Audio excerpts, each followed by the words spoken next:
Bonjour, on va faire des exos concernant les condensateurs. Là, c'est un condensateur en sous tension continue. VS est égal à 20 volts.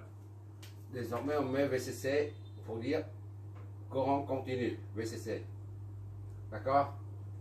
Parce qu'on va attaquer bientôt les signaux variables. Bon.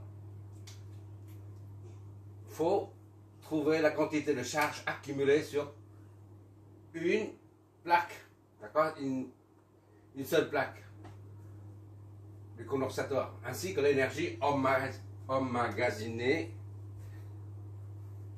entre les deux plaques. Là, c'est les charges. Il faut trouver les charges.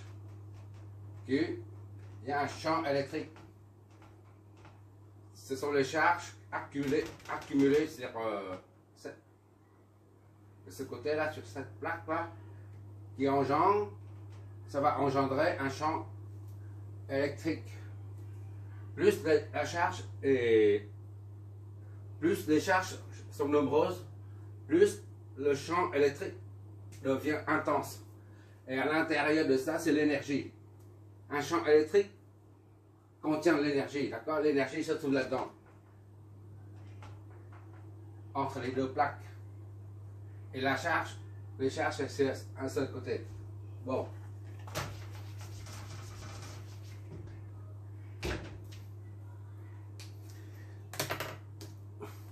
On a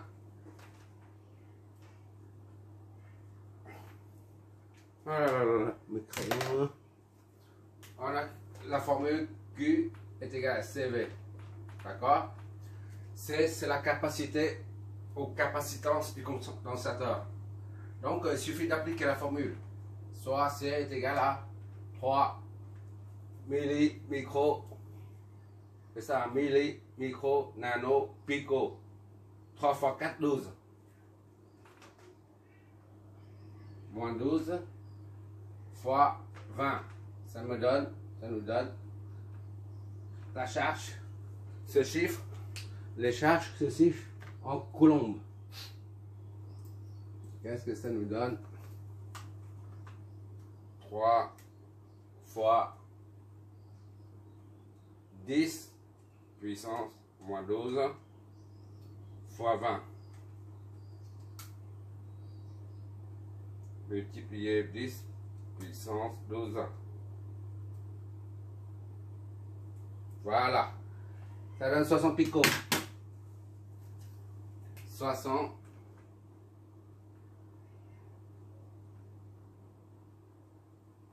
millimicro nano pico. 4 fois 3 ça fait 12. 60 pico. Enfin coulomb. Ça c'est la première chose. Je mets du vert. Je crois pas que ça se voit avec le vert là, vu la lumière. Bientôt j'aurai du rouge.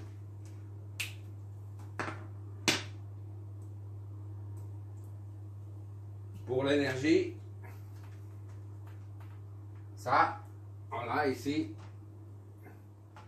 les charges. C'est Q est égal à 60 picots.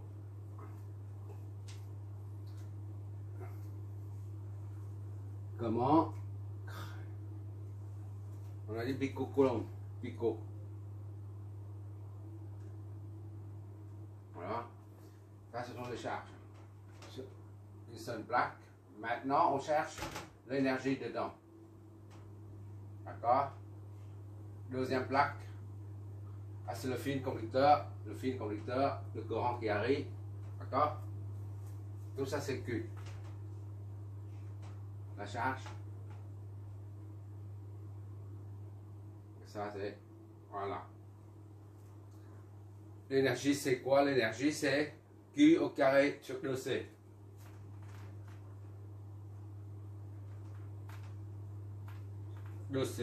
Mais on a aussi une autre formule tout à l'heure, on a trouvé, c'est CV au carré sur 2. c'est V au carré sur 2. On va faire avec deux formules pour voir si on retrouve le même résultat. Bon, ça c'est égal à Q au carré 60 au carré divisé par 2C, 3 picots.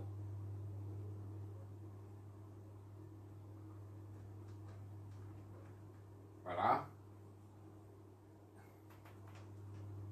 Au carré divisé par ça. 2C. C c'est ça. Et là c'est C 3 picots. C'est ça, hein? Milli, micro, nano, pico. Voilà. Fois V c'est 20 au carré. Divisé par 2.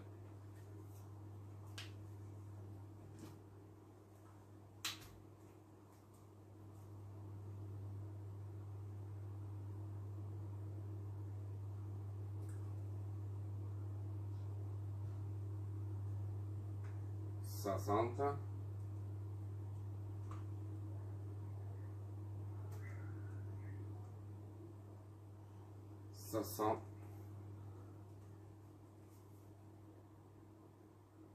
Multiplié 60 multiplié par 10 puissance moins 12, le tout au carré divisé par 2C, 2 fois 3, 10 puissance moins 12.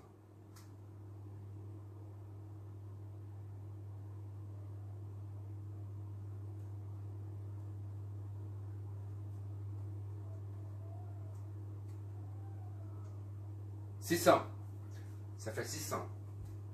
Pic 600. Et ça, picojoule, ça c'est picojoule, hein, d'accord? Énergie, ce chiffre en joule, mais on est en picojoule. 3 fois 10 puissance moins 2 multiplié par 20 au carré. Le tout divisé par 2 fois 10 divisé par 2 fois 10 puissance 12.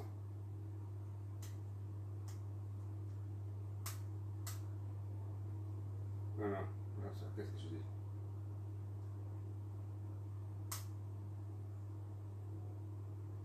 Moins 12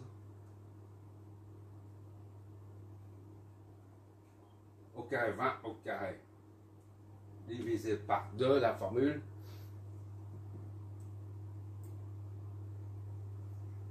Moins 12. Moins 12, c'est pas moins 2. Moins 12. Voilà, c'est pour ça.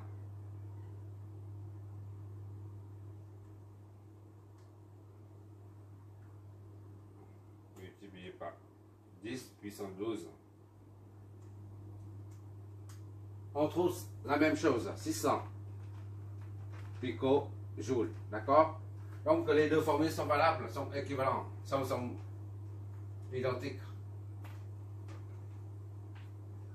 Cette énergie, c'est picojoules, c'est ici, 600 picojoules, oui c'est ça, picojoules. Énergie, ce chiffre en joules, tandis que l'unité de l'énergie c'est joule, d'accord? L'unité de la charge c'est coulomb. C'est même pas un coulomb, parce qu'un coulomb c'est énorme, d'accord? La charge, bonne charge. C'est normal. Voilà, entre les champs, le champ est matérialisé par les lignes de champ. Les lignes de champ sont là. Voilà, entre les champs, l'énergie est emmagasinée entre les champs. Voilà, c'est le premier exo. C'est pas compliqué. Pour voir ce qui se passe lorsque le conducteur est sous tension. D'accord? C'est 20 volts. VS, c'est 20 volts. On voit ici que plus V est grand, plus la charge accumulée est considérable. D'accord? Et plus la charge est grande, plus l'énergie accumulée, c'est-à-dire tout ça, les lignes de change sont plus serrées, puisque le champ électrique est plus intense. Champ électrique, c'est pas un champ magnétique, électrique, voilà. On va pas entrer dans les détails, les lignes, tout ça, hein, les lignes de champ et puis les champs magnétiques, tout ça, on verra ça plus tard. Bon, maintenant, on va faire un deuxième exemple avec des sources de tension variables. Et pour anticiper, on va utiliser les signaux sinusoïdaux. Cosinusoïdal ou sinusoïdal. Comme ça, on va directement dans le domaine. Merci d'avoir regardé. Je vais continuer d'autres exos.